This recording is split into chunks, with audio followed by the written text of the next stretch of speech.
Hello my friends, welcome to a brand new behind the scenes video from a couple of weeks ago. I've been very busy with a couple of other projects and etc. So I wanted to save this video for when I had the time to do it properly with the voiceover. So this comes from a wonderful opportunity we were given by Salisbury Racecourse to help showcase Ladies Night, which is their kind of one of their grandest events where the ladies are kind of invited to have a lovely night at the races, but where their finest. So that was kind of the brief, that was the plan. Started with some opening shots, got some establishers, people kind of coming, enjoying, showing cues, showing the scale of the amount of people at the event, but then also showcasing that we're at the racecourse as well. So getting some signage, getting some of the buildings, etc. We got okay weather, so that wasn't too much of a worry. And then as the event opened, we slowly but steadily filmed and documented the process. I tried to be as invisible and as unintrusive as possible when doing a shoot like this, but still think about and consider the story which you're telling. So in this case, what is it like to come to the racecourse on a race day, number one. Number two, what is it like to specifically be at Ladies Night, which, as I say, is this grand time where the ladies specifically, but also gents as well, get to come out in their finery. And there was lots of I don't actually know, I think the fedoras, no, that's a different kind of hat, but the female wedding hats, specifically, lots of grand hats, lots of suits, those kind of things, which was lovely to see and showcase. Of course, at one of these events, a lot of people seem to like to partake in drinking, so that caused some interest and things to be aware of when tackling these events. I was having a debate or a conversation on social media a couple of days ago at the time of recording this voiceover for... where do we sit morally as photographers? Where do we sit morally as videographers? In most cases, from a filming consent point of view, when someone buys a ticket for this event, they have already consented to their image be taken for marketing use. But something to consider is what moral obligation do you actually have? Because there's also a line that you can, there's I feel anyway, there's a line and there's a kind of a responsibility for us as videographers or us as photographers to show that it's a fun atmosphere, show that it's a positive atmosphere, and not, go beyond that line where people may be, getting slightly too much, you could say. But moving back to the shooting experience, I was shooting on the Sigma 18 to 35, and also a little bit later I swapped to the 18 to 200, mostly handheld on the GH5.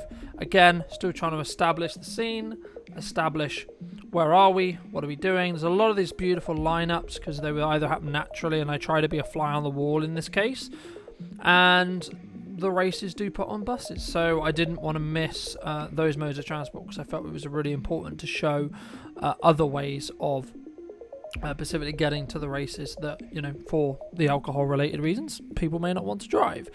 So obviously taxis, buses, if you live close enough, obviously walking, getting lifts, etc. And then, when you're walking around the site, when you're looking, what colours, what people, what hats, what areas jump out to you specifically in regards to how and what and where and what's happening and why and etc. So for me, I found actually the other entrance was actually a better place for me to film because it was a lot more open, and the security team obviously, of course, doing their job, but there wasn't as much open space for me to film in this entrance that we're just by now. So that's something also to keep in mind when you are looking at these areas. How much sightlines, where are your sightlines, how easy is it to get to your sightlines or etc. And also, you might run into some people who maybe don't feel 100% comfortable about being on camera. Okay, then just move on. It's kind of obvious when people either do or do not necessarily want to be on camera. But for me, I'm looking and I'm seeing what jumps out to me. I'm seeing, as I say, the clothing, the behaviour perhaps. There was a couple of laughing girls who really were clearly having a good time. And for me, to showcase this event, to showcase what it would be like to be at the races on Ladies Night, my job is to showcase that behaviour, showcase that going on, showcase some shots that I will call filler shots to kind of slot in between shots like this where these ladies are sat on the table, but also to show kind of that their people are having to walk around and they're moving around, so it's not just a jump cut from inside to outside, for example. That can happen, and sometimes that is necessary, but if you can, try and find a way of like people walking through a door or etc. to showcase that kind of transition. And there was a couple of shots that we ended up did staging as well, which was really cool. I will obviously honour if people want to stage shots, but I try not to get in the way of necessarily staging those shots, because I would rather have candid moments, you know, people genuinely having laughter, etc., because it can feel very obviously staged and obviously fake, so it's very like I'm like cheese smile, and I found personally that those shots don't necessarily work as well in that perspective. Also be aware of light. So in this case, something I'm trying to personally improve on is when I'm shooting outside in the sun, trying to position myself so that my subject is got a better amount of light on them, rather than trying to shoot into the sun, or so that they're looking into the sun and they're more likely to be squinting, which is never a flattering look necessarily. And then just, you know, as I say, mingling around. I try to follow the logic of if I've been in a place and I've been shooting from a position for maybe 10 to 15 seconds, maybe 30 seconds tops. This was my favourite shot of the entire shoot. I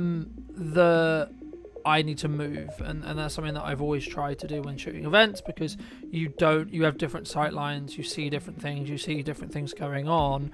If you are stood and locked off in one place, then you will potentially miss this.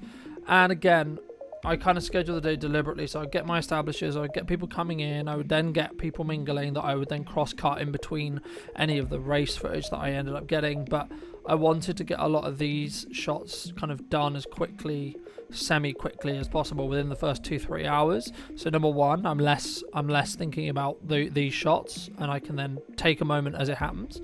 But also, when races do start, there's normally a window of maybe 20 minutes between each race, 20 minutes, half an hour. So if I want to go down and say get a sight line to the cathedral, which I do later, that takes me close to 10 minutes anyway. So I kind of can't really do much filming in between races at that point, because I've got to be there obviously before the horses come back or come down, excuse me, because if you miss it, you miss it, and then you've got to wait for the next race, and etc, etc.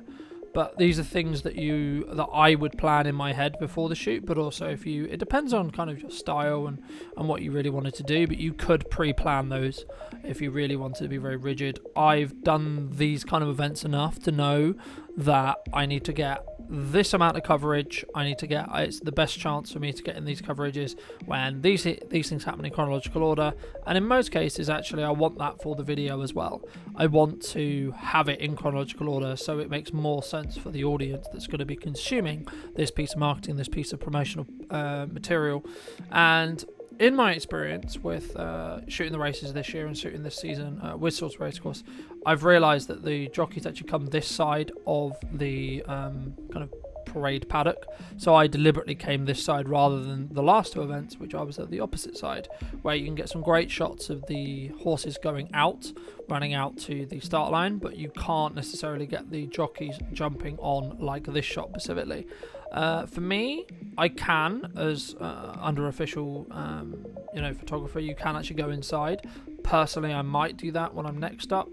The plan at the time of recording, I'm up next weekend, but I don't know how good those shots would be and whether I prefer them. Probably through the season I'll end up doing it, but for me, because potentially we're going to be cutting this into an overarching film as well, I'm looking to get as much variation when I am on set.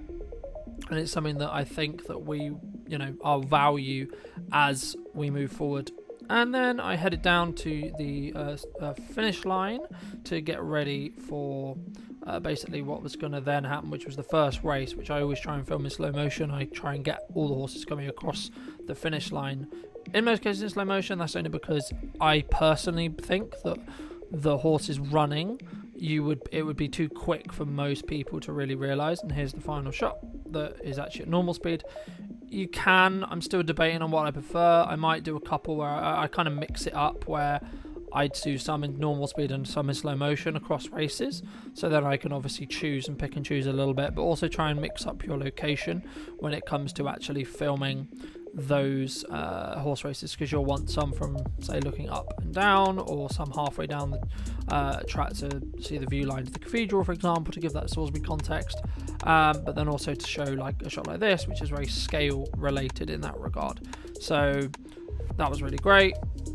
And we also were able to, as you may have seen a little bit ago, this is the second race where the horses are going out, but you can also pick up little bits of lineups and little headshots and little kind of profile shots as well in between races, because there is a lot of people mingling around. But if you've already done most of that, then you're less concerned about that, and then you can really focus on the actual horse racing element itself. And then I switched to the 18 to 200 after the horse races come out, and then I head down to get that context shot which I was talking about after the following race. So I filmed from the top just now. I filmed on the 18 to 35 to get a wider perspective of the horses coming in on the finish line.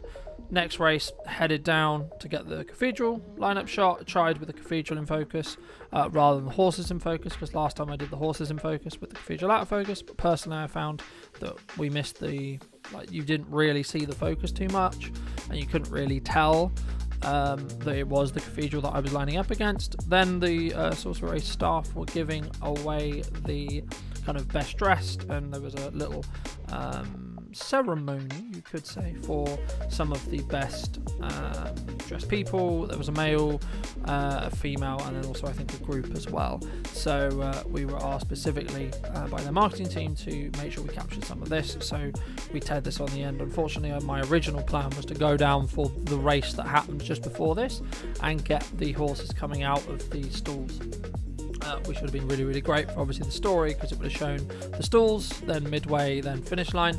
But just because of timing and priorities related to what the client had asked, I chose to just film this. So thank you ever so much for watching. If you did enjoy this video and would like to hear more like it, I'll leave my information somewhere around this video, and I'll see you very, very soon. Take care.